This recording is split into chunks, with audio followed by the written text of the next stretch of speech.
மீண்டும் உங்களை நாம் சந்திப்பதிலே மிக்க மகிழ்ச்சி அடைகின்றோம். நான் இலங்கையில் இருந்து பதுளை போதனா வைத்தியசாலையில் இருந்து வைத்தியர் கிருஷான் வேதநாயகம். நாங்கள் பார்த்து கொண்டிருக்கின்ற விடயம் இரெக்டைல் டிஸ்ஃபங்க்ஷன் அல்லது ஆண்குறி விரைப்படைய முடியாத தன்மை அல்லது ஆண்குறி சிறுத்து போதல் போன்ற பிரச்சனைகளை பற்றி பார்த்து கொண்டிருக்கின்றோம். வெளியூர் நண்பர்கள் தொடர்பு கொள்ள விரும்பினால் நேரடியாக வாட்ஸ்அப் ஊடாக 0094 777 35 62 45 மூலம் தொடர்பு கொள்ள முடியும். உள்ளூர் நண்பர்கள் 0777 35 62 45 மூலம் தொடர்பு கொள்ள முடியும். இப்போது நாங்கள் இந்த ஆண்குறி விரைப்படைய முடியாததுக்குரிய தன்மைகள் காரணங்களை பற்றி பார்த்து கொண்டிருக்கிறோம். அடுத்ததாக மிக முக்கியமான ஒரு காரணம் டயபிட்டிஸ் மெலைட்டஸ் என்று சொல்லப்படுகின்ற நீரழிவு நோய், அதாவது இரத்தத்திலே சீனி அதிகரித்து காணப்படுவது. எனவே இது உங்களுக்கு தெரியும், இன்று உலகம் முழுவதும் 3 பேரை எடுத்துக்கொண்டால் அதில் ஒருவர் இந்த டயபெட்டிக் நோயாளியாக நீரழிவு நோயாளியாக இருந்து கொண்டிருப்பதை காணக்கூடியதாக இருக்கின்றது. அதே நேரத்தில் இளம் தலைமுறை யங் ஜெனரேஷன் இப்போது மிக வேகமாக பாதிக்கப்படுகிறது. காரணம் என்னவென்றால் அவர்கள் பாதிக்கின்ற யங் ஃபுட்ஸ், அதாவது அதிவிரைவு ஃபாஸ்ட் ஃபுட்டுகள், அதிவிரைவு உணவுப் பொருட்கள், அதே நேரத்தில் செடென்டரி லைஃப், அதாவது ஒரு இடத்துல இருந்து கம்ப்யூட்டருடனோ அல்லது டேப்புடனோ வேலை செய்கின்ற நிலையை, அதே நேரத்தில் உடற்பயிற்சி இல்லாத தன்மை போன்ற பல காரணங்கள் காரணமாக எங்களுடைய இளம் பரம்பரை யங் ஜெனரேஷன் இப்போது வேகமாக இந்த நீரழிவு நோய்க்கு உட்படுவதை எங்களால் காணக்கூடியதாக இருக்கின்றது. அதே நேரத்தில் முக்கியமாக இங்கு நாங்கள் கவனித்துக் கொள்ள வேண்டியது என்னவென்றால், எங்களுடைய இளம் தலைமுறை இப்போது அவர்களுடைய செக்ஷுவல் ஃபீலிங்ஸ் மிக வேகமாக அதிகரித்து கொண்டிருப்பதை எங்களாலே காணக்கூடியதாக இருக்கிறது. உங்களுக்கு தெரியும், நான் பல தடவைகளிலே கூட சொல்லியிருக்கின்றேன், ஆண்களை விட பெண்களுக்கு ஏறக்குறைய 10% இந்த செக்ஷுவல் ஃபீலிங்ஸ், அதாவது பாலியல் உணர்ச்சிகள் அதிகமாக இருக்கிறது. பல தடவைகளை நிகழ்ச்சியிலே நான் சொல்லியிருக்கின்றேன். அதே நேரத்தில் இன்றைய காலப்பகுதிகளிலே ஆண்களாக இருந்தாலும் பெண்களாக இருந்தாலும் பார்க்க போனால் பலதரப்பட்ட ஊடகங்கள், இணையதளங்கள், சமூக இணையதளங்கள் போன்றவற்றினூடாக பல விடயங்களை அவர்கள் பெற்றுக்கொள்ளக்கூடியதாக இருக்கிறது.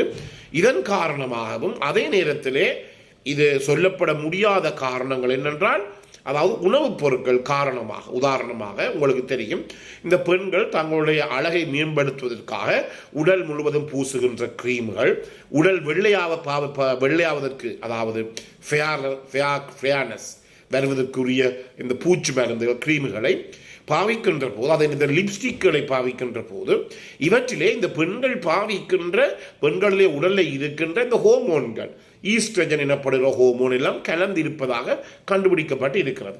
என்றபடியினால இந்த பூச்சி மருந்துகளில் இருக்கின்ற இந்த ஹோமோன்களானது எக்ஸ்டர்னல் ஈஸ்ட்ரஜன் என்று சொல்வோம், வெளியில இருந்து வருகிற இந்த ஈஸ்ட்ரஜன் ஆனது சில நேரங்களிலே எங்களுடைய இரத்தத்துக்குள்ளே உறிஞ்சப்படுவதற்குரிய, உள்ளுக்குள்ளே உறிஞ்சப்படுவதற்குரிய சந்தர்ப்பங்கள் இருக்கிறது.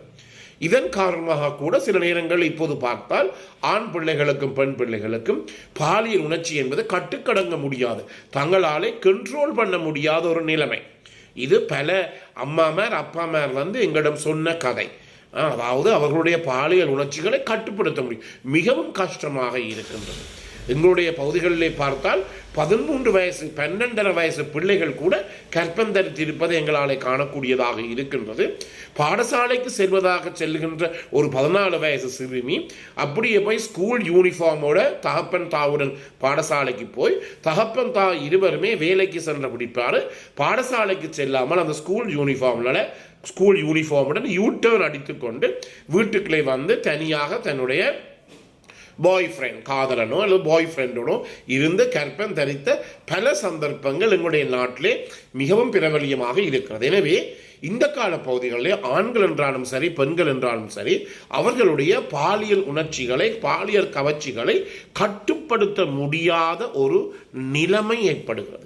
இதன் காரணமாகத்தான் இந்த நவநாகரிக உடுப்புகளை எல்லாம் போட்டுக்கொண்டு தங்களுடைய உடல் தெரிய ஆண்களும் பெண்களும் அலைவதை எங்களாலே காணக்கூடியதாக இருக்கின்றது. எனவே இந்த ட்ரெண்ட் வருகின்ற போது அதே நேரத்திலே இந்த நிலைமை வருகின்ற போது அதே நேரத்திலே இந்த நிலைமையுடன் நோய்களும் அவர்களை பற்றிக் கொள்கிறது. உதாரணமாக நான் முதல்ல சொன்னது போல ஒரு இடத்துல இருந்து வேலை செய்கிற செடென்டரி ஜாப் அல்லது செடென்டரி லைஃப் காரணமாக அவர்களுக்கு நீரிழிவு நோய் அல்லது டயபிட்டிஸ் மெலைட்டஸ் சீனி வருத்தம் ஏற்படுகிறது. அதே நேரத்திலே இரத்தத்திலே இந்த வெளியிலிருந்து வருகிற ஹோமோன் காரணமாக பாலியல் உணர்ச்சிகளும் அதிகரிக்கிறது. அதே நேரத்தில் இதன் காரணமாக என்ன நடைபெறும் என்றால் சில நேரங்களில் அவர்களுக்கு இந்த ஆண்குறி விரைப்படைய முடியாத தன்மை ஏற்படும். இதன் காரணமாக பாலியல் உணர்ச்சி கூடுகிறது. பெண்ணுடன் போய் கேர்ள் ஃப்ரெண்டுடன் போய் இருக்க முடியாது, இருந்தால் வெக்கமே ஆண்குறி விரைப்படையவில்லை என்றுபடியால் இவர்கள் சரியான மன அழுத்தம், டிப்ரெஷன் அல்லது மன இறக்கம் அல்லது ஸ்ட்ரெஸ்ஸுக்குள்ளே உள்ளாவதை எங்களாலே காணக்கூடியதாக இருக்கிறது. இந்த மன அழுத்தம் கூட கூட ஒரு வட்டம் மாதிரி, அதாவது இந்த ஆண்குறி விரைப்படையவில்லை, ஆண்குறி விரைப்படைய முடியாதபடியினால் அவர் தன்னுடைய கேர்ள் ஃப்ரெண்டுடன் தொடர்பினை வைத்துக் கொள்ள முடியவில்லை. அதன் காரணமாக அவருக்கு மன அழுத்தம் ஏற்படுறது, டிப்ரெஷன், ஸ்ட்ரெஸ் ஏற்படுகிறது. அதன் காரணமாக மீண்டும் என்ன செய்யும், இந்த ஸ்ட்ரெஸ் டிப்ரெஷன் மீண்டும் மெட்ட பக்கத்தாலே வந்து அந்த ஆண்குறி விரைப்படைய முடியாத தன்மை இன்னும் என்ன செய்கிறது, அதிகரித்து கொண்டு செல்கிறது. இதுதான் மிகவும் முக்கியமான ஒரு பிரச்சனையாக இது இருக்கிறது. எனவேதான் எங்களுக்கு இருக்கின்ற நோய்களை பற்றி நாங்கள் அறிந்து கொள்ள வேண்டும். அதே நேரத்தில் ஏன் எங்களுக்கு இந்த பிரச்சனை வருகிறது என்பதை பற்றி நாங்கள் கட்டாயமாக ஆராய்ந்து பார்க்க வேண்டும். அதே நேரத்தில் தயவு செய்து இவற்றுக்குரிய சிகிச்சையை பெறுவதற்கு நீங்கள் பின்னிற்க வேண்டாம், வெட்கப்பட வேண்டாம். இந்த நிலைமை சில பேர் சொல்லுவார்கள் 15 வருடமாக, அப்போது நான் கேட்பேன், உங்களுடைய மனைவி இன்னும் உம்முடன் இருப்பாரா, விட்டு போட்டு போய்விட்டேன், நேரடியாக நான் கேட்டு விடுவேன். உதாரணம் என்றால் பாவம் அது பெண்களுக்கு. நாங்கள் செய்கின்ற ஒரு ஆண்குறி விரைப்படைய முடியாத ஒரு ஆணுடன் ஒரு பெண்ணோ அல்லது மனைவியோ இல்லற வாழ்வை நடத்துவது என்பது ஒரு பெரிய ஒரு பாவம், பாரதூரமான பாவம். ஏனெனில் செக்ஸ் லைஃப் என்பது மிகவும் முக்கியமானது, மிக மிக முக்கியமான பாலியல் வாழ்க்கை என்பது மிகவும் முக்கியமான என்றபடியினால் நீங்கள் என்ன செய்ய வேண்டும், இனி ஒரு வருஷம் பார்ப்போம், நான் வெளிநாட்டில் அடுத்த வருஷம் வருவேன், அடுத்த வருஷம் வந்து உங்களை நான் சந்திப்பேன், இதெல்லாம் கதைக்கக்கூடிய கதைகளே இல்லை. சில பேர் என்ன செய்வார்கள், தங்களுடைய பெண்ணுக்கு தன்னுடைய மனைவிக்கு வெளிநாடுகளில் இருந்து கொண்டு வந்து இந்த அவர்கள் சுய இன்பம் மாஸ்டர்பேஷன் செய்வதற்காக வைப்ரேட்டர்ஸ் அல்லது டிலிடோ போன்ற, அதாவது செயற்கையான ஆண்குறிகளை கொடுப்பதை காணலாம். இது ஒரு தீர்வு அல்ல, இது ஒரு தீர்வு அல்ல. இது பிரச்சனை இன்னும் கூட்டுமே தவிர குறைக்காது. எனவே நாங்கள் என்ன பிரச்சனை இருப்பது என்பதை உங்களுடைய ஃபேமிலி டாக்டர், உங்களுடைய குடும்ப வைத்தியம் சென்று நீங்கள் ஆலோசித்து அதன் மூலமாக இயலுமான மட்டும் உடனடியாக சிகிச்சையை பெற வேண்டும். எனவே டயபெட்டிஸ் மெலைட்டஸ் என்ற வருத்தத்திலே உங்களுக்கு தெரியும், நாங்கள் ஃபாஸ்டிங் பிளட் சுகர் சாப்பிடாம இரத்தத்தை எடுப்போம். அந்த இரத்தத்தில் உங்களுடைய சீனினுடைய அளவு 126 மில்லிகிராம் பெர் டெசிலிட்டராக இருக்க வேண்டும். அதே நேரத்தில் HbA1c அளவு டயபெட்டிக் இல்லாமல் 5.8, சீனி வருத்தம் இல்லாமல் 5.8 இருக்க வேண்டும். இவை எல்லாவற்றுமே நீங்கள் மிகவும் கவனிப்பாக உன்னிப்பாக பார்த்து அதை நீங்கள் ஒரு கட்டுப்பாட்டுகள் வைத்திருந்தால்தான் உங்களுடைய பாலியல் வாழ்க்கை இன்பகரமாக இருக்கும். எனவே நேயர்களே, இந்த நிகழ்ச்சி உங்களுக்கு பிடித்திருந்தால் மற்றவர்கள் கட்டாயமாக அறிமுகப்படுத்துங்கள். மறக்காமல் லைக் பண்ணுங்கள், ஷேர் பண்ணுங்கள். யூடியூப்ல பார்ப்பவர்கள் இந்த மணி சின்னத்தை அல்லது பெல் சைனை அழுத்தி சப்ஸ்கிரைப் பண்ணுங்கள். டிக்டாக்லே மறக்காமல் ஃபாலோ பண்ணுங்கள்.